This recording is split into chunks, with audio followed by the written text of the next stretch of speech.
और Indian polity के topic के अंतर्गत जो है वो हम नागरिकता से संबंधित जो है वो पीवाईक्यू को देख रहे हैं सोर्स के रूप में। यूथ कंपटीशन टाइम्स के जो है वो सोर्स हम यूज़ कर रहे हैं। ठीक है, चलिए स्टार्ट करते हैं डियर। यहाँ पे जो है वो देख सकते हैं, पहले प्रश्न में पूछा जा रहा है आपसे कि किस जो है वो वर्ष भारत के संविधान में यह अंतर स्थापित किया गया कि राज्य जो है वो राज्य आर्थिक या अन्य जो है नियोक्ताओं के जो है वो कारण किसी जो है वो नागरिक को निःशुल्क विधिक सहायता सुनिश्चित करेगा। तो ये जो है वो प्रावधान 1976 से जारी है, याद रखिएगा, तो बी सही हो जाएगा। स्पेशली इसके जो है वो प्रावधानों के अंतर्गत डिटेल को देखेंगे। भारतीय संविधान में वर्ष 1976 में, यानी वर्ष आपका 1976 है, संविधान संशोधन के रूप में 42वां संविधान संशोधन कर जो है वो नीति निर्देशक तत्वों का विस्तार कर 3 जो है निर्देशक आपका तत्वों को संविधान में शामिल किया गया, जिसमें जो है वो अनुच्छेद आपका 39 क के अंतर्गत यह प्रावधान किया गया है कि राज्य आर्थिक या अन्य नियोक्ताओं के कारण किसी जो नागरिक को निःशुल्क विधिक सहायता सुनिश्चित करेगा। अगला हम देख सकते हैं, यहाँ पे स्पेशली बताना है आपको कि निम्नलिखित में से जो है वो किस क्षेत्र को नागरिकता संशोधन अधिनियम 2019 के कार्यक्षेत्र से छूट दी गई है। तो स्पेशली छठी अनुसूची के जो है वो क्षेत्र है, तो स्पेशली आपका जो है वो सी सही हो जाएगा। डिटेल आप देख सकते हैं यहाँ पे बताया जा रहा है कि छठी अनुसूची के अंतर्गत आसाम है, मेघालय है, त्रिपुरा एवं मिजोरम के आदिवासी क्षेत्र शामिल है। इन क्षेत्रों को जो है वो नागरिकता संशोधन अधिनियम CAA 2019 के कार्यक्षेत्र से छूट प्रदान किया गया है। दिसंबर 2019 में भारतीय संसद में नागरिकता यानी संशोधन अधिनियम 2019 को अधिनियमित किया गया है। 31 दिसंबर 2014 के पूर्व अफगानिस्तान हो, बांग्लादेश, पाकिस्तान से भारत आए हुए 6 समुदायों में, जैसे आपका हिंदू हो गए, मुस्लिम यहाँ पे हिंदू है, सिख है, बौद्ध है, पारसी और जैन तथा ईसाई धार्मिक अल्पसंख्यकों को अवैध जो प्रणाली नहीं माना जाएगा। यह संशोधन जो है वो नागरिकता संशोधन आपका अधिनियम 1955 का संशोधन किया गया है। ये 2019 का जो है संशोधन है। चलिए आगे देखते हैं। अगले पॉइंट में बताया जा रहा है कि नागरिकता अधिनियम 1955 किस जो तारीख को या उसके बाद जो है वो नागरिकता के निर्धारण से संबंधित है। चलिए देख लेते हैं। तो इसका जो है वो आपका 26 जनवरी 1950 का है, तो ये सही हो जाएगा। देख सकते हैं यहाँ पे डिटेल से बताया जा रहा है कि भारतीय नागरिकता अधिनियम 1955 जो है वो 26 जनवरी 1950 को या उसके बाद की जो नागरिकता के निर्धारण से संबंधित है। नागरिकता अधिनियम 1955 जो है वो भारतीय स्पेशली नागरिकता की प्राप्ति तथा जो है अंत से संबंधित है। इस अधिनियम के अंतर्गत भारतीय नागरिकता 5 प्रकार अथवा जन्म से, वंश परंपरा से, पंजीकरण से, औदेशीकरण से तथा क्षेत्र एवं जो भूमि विस्तार द्वारा प्राप्त की जा सकती है। तथा जो है वो देख सकते हैं नागरिकता का अंत जो है वो मुख्यतः 3 प्रकार यथा किसी अन्य जो है देश के नागरिकता ग्रहण करने पर, नागरिकता त्यागने पर तथा सरकार द्वारा वंचित करने पर नागरिकता अंत की जा सकती है। भारत में एकल नागरिकता का प्रावधान किया गया है। आगे देख सकते हैं नागरिकता जो है संशोधन, यहाँ पे अधिनियम भारत के संविधान के निम्नलिखित में से किस भाग के अंतर्गत आता है। तो ये भाग आपका जो है वो 2 के अंतर्गत आता है, तो बी सही हो जाएगा। यहाँ पे बताया जा रहा है कि संविधान के भाग आपका जो है वो सेकंड में अनुच्छेद जो है वो 5 से 11 तक में नागरिकता संबंधी प्रावधान किए गए हैं। भारत के जो है वो संविधान में एकल जो है नागरिकता का प्रावधान किया गया है। संविधान के अनुच्छेद 5 के तहत संविधान के प्रारंभ पर नागरिकता क्यों बंद है। यहाँ देख सकते हैं कि जो भारत के जो है वो राज्य क्षेत्र में जन्मा हो, पहला था, और दूसरा है कि जिसके माता या पिता इनमें से कोई जो भारत के राज्य क्षेत्र में जन्मा हो।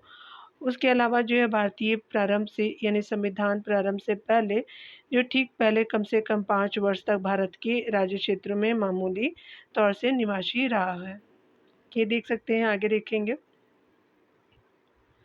भारत के संविधान में किस भाग में हम नागरिकता से संबंधित प्रावधानों को पाते हैं। तो स्पेशली हमारा भाग सेकंड बात करता है स्पेशली आपका जो है वो सिटीजनशिप के बारे में। ठीक है, तो यहाँ पे हो गया बी सही हो जाएगा।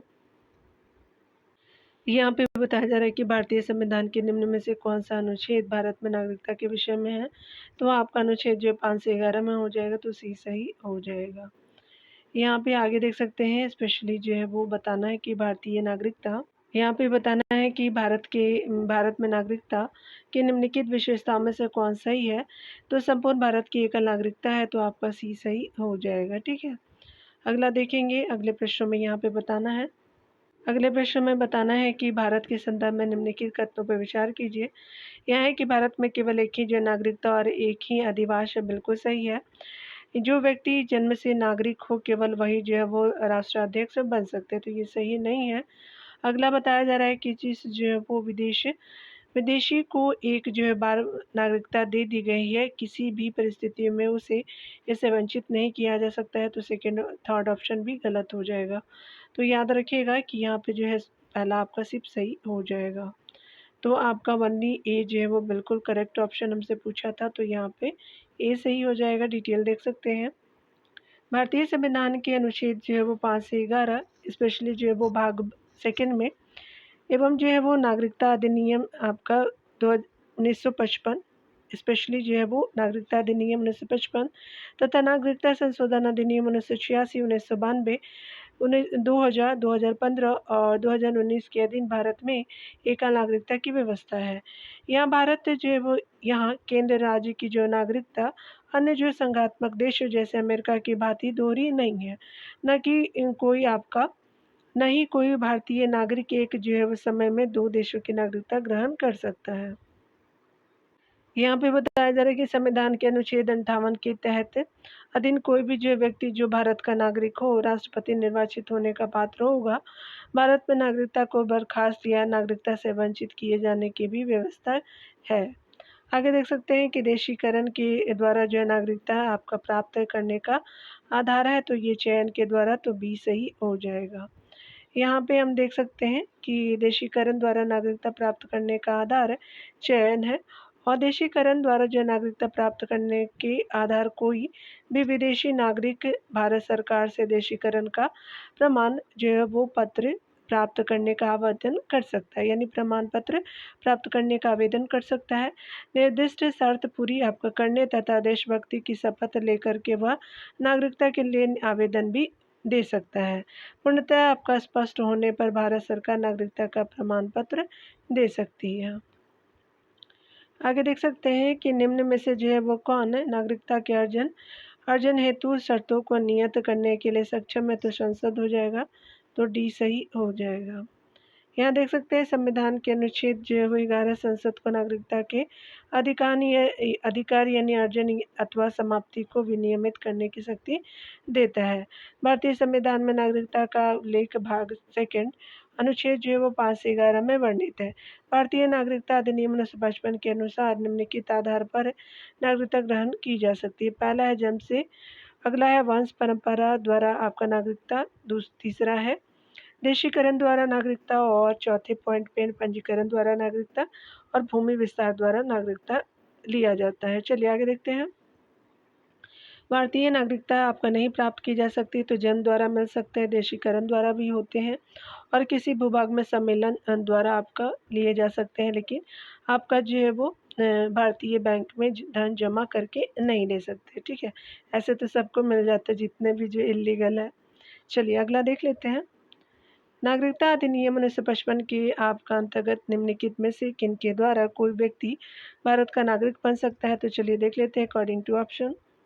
यहाँ पे देख सकते हैं, तो जन्म के द्वारा ले सकते हैं, उद्भव के द्वारा, पंजीकरण द्वारा, राष्ट्रीयकरण द्वारा और राज्य क्षेत्र के मिल जाने से, तो ये सारे कथन बिल्कुल आपके सही है। तो यहाँ पे क्या हो जाएगा कि 1 2 3 4 5 जो है वो ये बिल्कुल राइट हो जाएगा अकॉर्डिंग टू ऑप्शन। देख सकते हैं।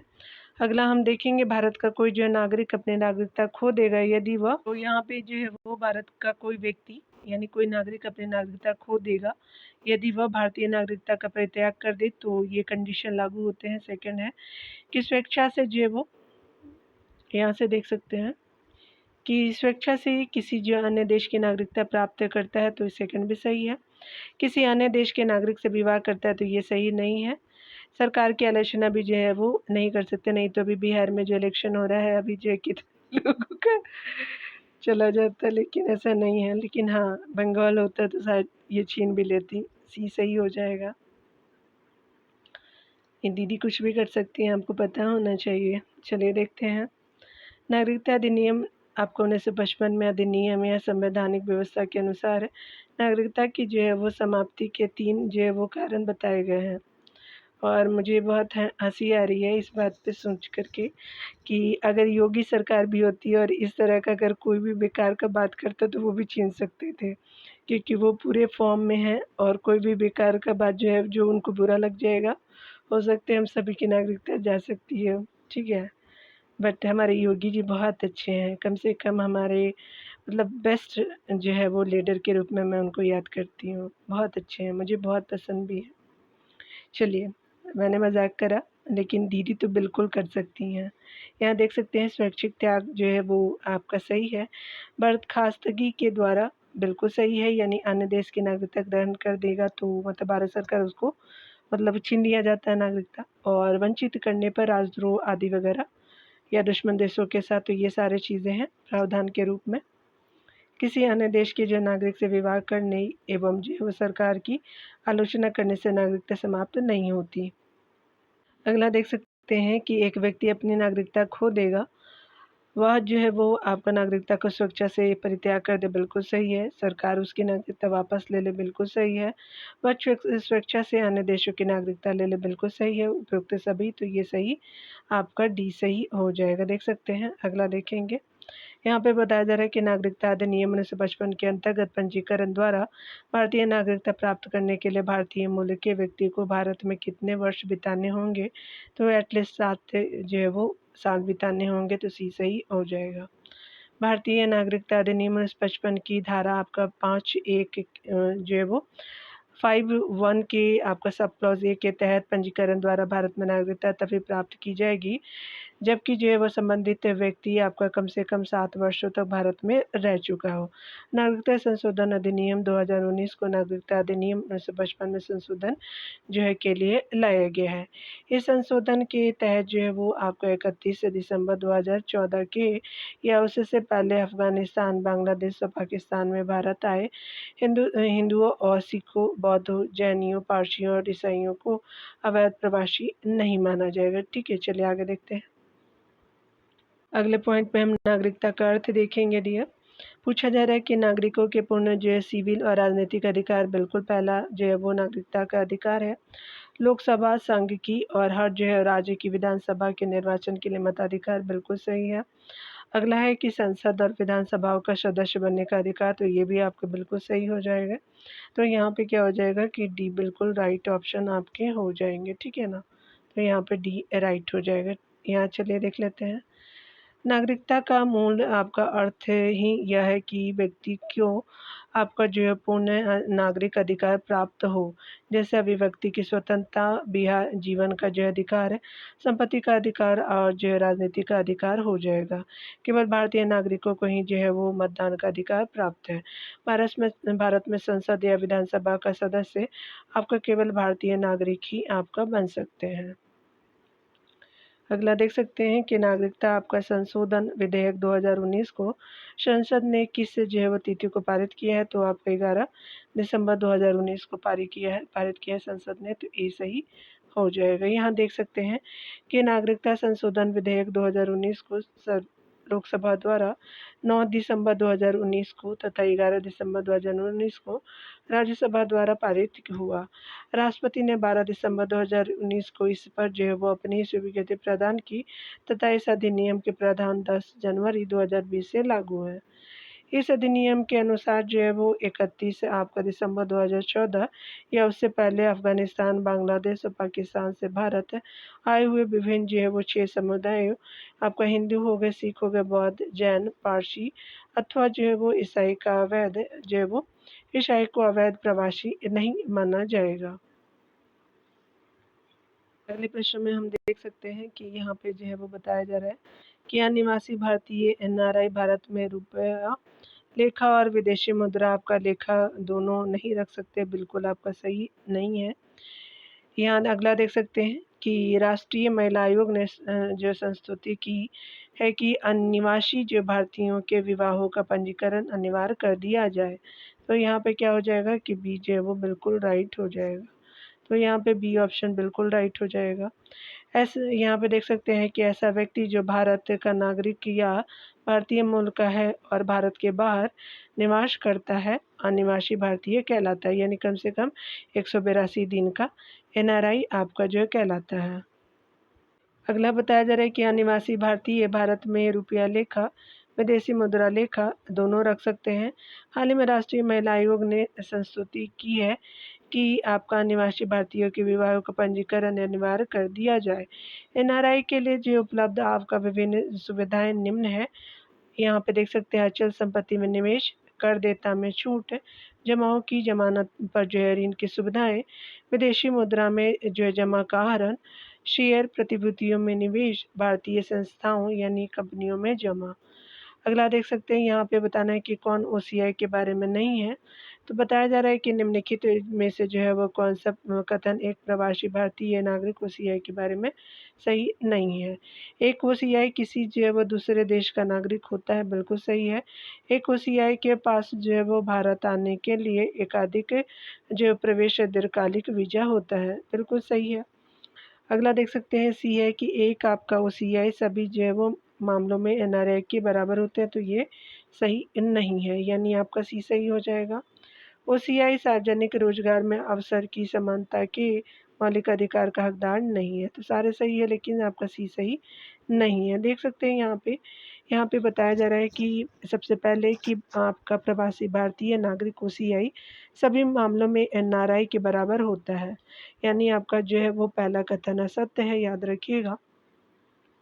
उपयुक्त तो अन्य जो है वो कथन आपका जो है वो अर्थात एक OCI किसी आपका देश किसी दूसरे देश का नागरिक होता है।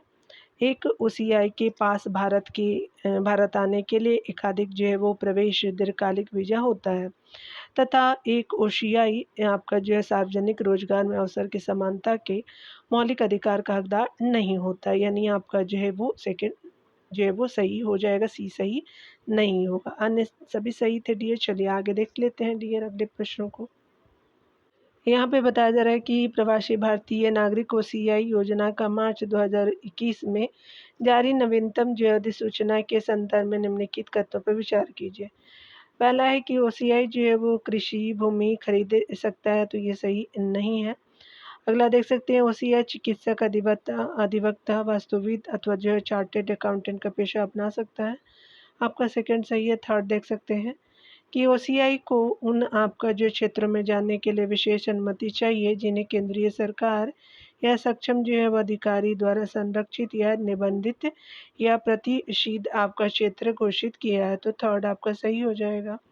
अगला देख सकते हैं कि OCI भी जो है वो OCI किसी भी अनुसंधान, किसी भी मिशनरी या पत्रकारिता गतिविधियों को प्रारंभ कर सकता है, तो ये सही नहीं है, तो याद रखिएगा सेकेंड और थर्ड जो है वो OCI के बारे में सही है। ये जो है वो आपका आया था योजना 2021 के अंतर्गत, ठीक है ना। तो अकॉर्डिंग टू ऑप्शन जो है वो आपका सेकेंड एंड थर्ड सही हो जाएगा, C सही हो जाएगा। देख सकते हैं प्रवासी भारतीय नागरिक OCI उन नागरिकों को कहते हैं जो पहले भारत का नागरिक रहे हों या उसके जो माता या पिता भारतीय नागरिक रहे हों। हालांकि कोई व्यक्ति जो आपका स्वयं या उसके माता पिता, दादा दादी अथवा परदादा पाकिस्तान, आपका बांग्लादेश या किसी ऐसे अन्य जो है वो निर्देशित आपका देश के नागरिक हैं या रहे हैं, OCI आपको पंजीकरण के लिए पात्र आपका नहीं है। OCI जो है वो कार्ड धारक यहाँ पे देख सकते हैं धारकों के पास भारतीय नागरिकों की तरह सभी अधिकार है, किंतु ये अधिकार जो है वो उन्हें नहीं प्राप्त है, ठीक है। चुनाव नहीं लड़ सकते हैं, कुछ नहीं दिए गए, वोट नहीं डाल सकते हैं, सरकारी नौकरी या संवैधानिक पद पर जो है वो नहीं आपका हो सकते हैं। अगला देख सकते हैं कि खेती वाली जो है वो आपका ज़मीन नहीं खरीद सकते हैं। चलिए आगे देख लेते हैं।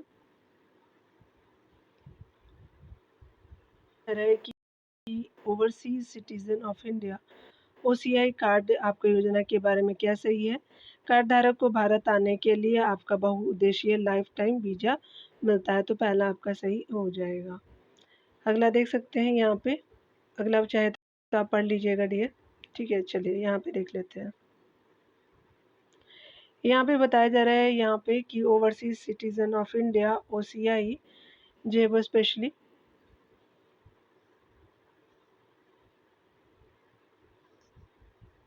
यहाँ देख सकते हैं कि ओवरसीज सिटीजन ऑफ इंडिया यानी ओसीआई कार्ड धारकों को भारत आने के लिए बहुउद्देशीय लाइफ टाइम वीज़ा मिलता है। योजना 2005 में शुरू की गई थी। गृह मंत्रालय ओसीआई को एक ऐसे आपका व्यक्ति के रूप में परिभाषित करता है जो आपका 26 जनवरी 1950 को जो है वो आपका क्या हो जाएगा कि स्पेशली आप ये इसको पता नहीं क्या हो गया है।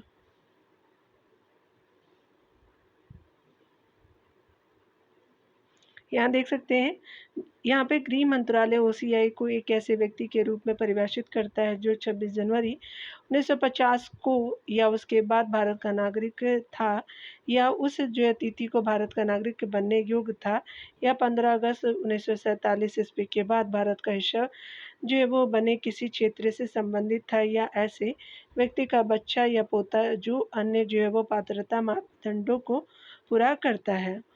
यहाँ देख सकते हैं अप्रवासी भारतीय एनआरआई के अलावा आर्थिक, वित्तीय तथा जो शैक्षणिक क्षेत्र में उपलब्ध आपका हर सुविधाओं में बराबरी मिलेगी, लेकिन आपका कृषि अथवा जो है वो बागान परिसंपत्तियों के अधिग्रहण के मामलों को छोड़कर नागरिकता अधिनियम 1955 के अनुसार कोई व्यक्ति यदि आपका ओसीआई कार्ड होल्डर के रूप में आपका 5 वर्षों के लिए पंजीकृत रहता है और जो आपका नागरिकता पंजीकरण आवेदन के पहले लगातार 12 माह तक साधारणतः भारत में निवास करता रहा है, वह भारतीय नागरिकता जो है प्राप्त कर सकता है।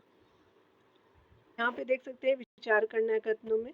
यहाँ पे सबसे पहले है कि नागालैंड, आसाम, मणिपुर, आंध्र प्रदेश, सिक्किम, मिजोरम, अरुणाचल प्रदेश तथा गोवा की प्रादेशिक मांगों को देखते हुए भारत के संविधान में अनुच्छेद आपका 371 ए से आपका जो है 371 जी अंतर्विष्ट किए गए हैं। बिल्कुल सही है। अगला देख सकते हैं भारत तथा जो है वो संयुक्त राज्य अमेरिका के जो है वो संविधानों में जो राजतंत्र यानी संघ और राज्य है किंतु नागरिकता एक खरी है, तो ये सही नहीं है। अगला देख सकते हैं कोई व्यक्ति जो आपका देशीकरण द्वारा भारत का नागरिक है कभी भी अपनी जो है नागरिकता से वंचित नहीं किया जा सकता, तो ये सही नहीं है। सिर्फ आपका जो पहला कथन सही है, तो यहाँ पे आपका डी जो है वो बिल्कुल राइट हो जाएगा। बताया जा रहा है कि नागालैंड, असम, मणिपुर, आंध्र प्रदेश, सिक्किम, मिजोरम, अरुणाचल प्रदेश तथा गोवा को प्रादेशिक मांगों को देखते हुए भारत के संविधान में अनुच्छेद 371 ए से लेकर के 371 जी अंतर्विष्ट किए गए हैं। अनुच्छेद 371 ए में नागालैंड राज्य के संबंध में विशेष उपबंध है। अनुच्छेद आपका 371 बी में असम जो राज्य के संबंध में विशेष उपबंध किए गए हैं। अगला देख सकते हैं कि यह अनुच्छेद आपका जो 371 सी में मणिपुर राज्य के संबंध में विशेष उपबंध किए गए हैं। अनुच्छेद जो है वो 371 डी में आंध्र प्रदेश या तेलंगाना राज्य के संबंध में विशेष उपबंध किए गए हैं। अनुच्छेद जो है वो आपका 371 ई में आंध्र प्रदेश आपका केंद्रीय विश्वविद्यालय की स्थापना की गई है और आपका अनुच्छेद जो है वो 371 एफ में सिक्किम राज्य के संबंध में विशेष उपबंध किए गए हैं। अगर बात करें हम लोग मिजोरम की, तो ये जो है वो 371 जी के संबंध में विशेष उपबंध है मिजोरम के बारे में। अनुच्छेद जो है वो 371 एच में अरुणाचल प्रदेश राज्य के संबंध में विशेष उपबंध किए गए हैं। आपका अनुच्छेद जो है वो 371 जी आई में आपका जो है गोवा राज्य के संबंध में विशेष उपबंध है। अनुच्छेद जो है वो 371 जे में कर्नाटक राज्य से संबंधित प्रावधान है। भारत और यूएसए में आपका जो है गणतंत्र की स्थापना की गई है, किंतु भारत में एक हरी नागरिकता है क्योंकि यूएसए में दोहरी नागरिकता है। यानी आपका भारत में जो है वो सिंगल जो सिटीजनशिप का प्रावधान है और यूएसए में डुअल सिटीजनशिप का प्रोग्राम मतलब जो है वो प्रावधान किए गए हैं। कोई आपका व्यक्ति भारत सरकार को देशीकरण के लिए जो है वो आवेदन करके भारतीय नागरिकता अर्जित कर सकता है, किंतु उसे जो है वो आपका विधि द्वारा समर्थित जो है वो कारणों के आधार पर नागरिकता से वंचित किया जा सकता है। तो ये सारे प्रश्न हमने आज देखे डियर। यहाँ पे हम देख सकते हैं मूलाधिकार के टॉपिक को अगले वीडियो में देखेंगे। मिलते हैं अगले वीडियो के साथ। खुद का ख्याल रखिए और जो है बहुत दिनों से वीडियो नहीं आई थी ड्यू टू फेस्टिवल की वजह से, तो सॉरी इसके लिए आपको जो है वो प्रॉब्लम हुआ। तो बहुत सारे जो है वो मेरे न्यू सब्सक्राइबर भी है, तो मैं उनको बोलना चाहूँगी कि बहुत सारे टॉपिक जो मैंने इसके ओल्ड एडिशन के भी बना दिए हैं डियर, आप लोग प्लीज़ उसको वॉच कर लीजिएगा, ठीक है ना। तो यहाँ पे मिलते हैं अगले वीडियो के साथ। खुद का ख्याल रखिए, पढ़ते रहिए डियर, टेक केयर।